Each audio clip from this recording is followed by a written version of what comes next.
Welcome to this explainer. Today we're diving into a really beautiful, ancient parable about human behavior. It's quite a simple story, but it absolutely turns how we view our daily interactions completely on its head. We're going to be looking at those seemingly invisible choices we make every single day. And I promise you, by the end of this, you might just find yourself rethinking how you navigate your entire world. Let's get right into it. Right, I want you to be totally honest with yourself for a second. Which makes you wetter? A massive storm or a gentle drizzle? Your immediate instinct is probably screaming, well, a storm, obviously. But as we unpack this story today, we're going to discover exactly why that intuitive answer is actually entirely wrong. Let's start with part one, the careless disciple, and look at when being good just isn't quite enough. So let's meet our careless disciple. He's constantly making these minor mistakes, especially in how he treats the people around him. You know the type, forgetting small details, brushing off concerns, just generally leaving people feeling a bit underappreciated. But here's the fascinating part. Whenever someone actually calls him out on it, he just waves it away. His whole mindset is basically, look, I'm a good person at heart, so these tiny mistakes, they don't really matter. He genuinely believes his core goodness gives him a free pass for his careless habits. But of course, he isn't learning in a vacuum. The observant master is watching all of this unfold. And the master, well, he sees right through this flimsy excuse. He recognizes a really profound hidden danger in this carelessness, a danger the disciple is completely blind to. Which brings us to section 2, the rain metaphor, where we need to completely reevaluate the threat. To teach his rather oblivious student, the master asks him the exact riddle we started with today. He says, heavy rain and drizzle. Which weather is more likely to wet people's clothes? Now, the disciple, reacting exactly like most of us would, confidently says, heavy rain, of course. And he's utterly confused when the master disagrees. I mean, think about the logic. A downpour has a massive volume of water, whilst a drizzle is barely anything. How on earth could a drizzle possibly soak you? Well, the master's logic is brilliantly simple. When heavy rain starts, it's an obvious, undeniable threat. It prompts immediate action, doesn't it? We grab umbrellas, we run for cover, we protect ourselves. But a drizzle? A drizzle is incredibly subtle. It goes completely unnoticed. We think to ourselves, oh, it's so light, I'll be absolutely fine, and we just keep walking. And because we ignore it, we stay out in it, completely unaware, until we suddenly realize we're absolutely soaked to the bone.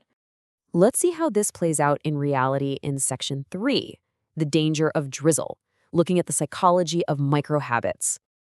You see, the master translates this metaphor beautifully into human psychology. In our daily lives, the drizzle is essentially our micro-actions. Think about it. A fleeting eye roll, a slightly dismissive tone, a sudden careless movement, or just a passing, thoughtless sentence. Individually, these things seem incredibly small, don't they? They're just tiny, harmless drops of rain. But the crucial takeaway is this. If we don't actively pay attention to these micro-behaviors, they act precisely like that invisible rain. We unconsciously soak the people around us. We unintentionally hurt them over and over again.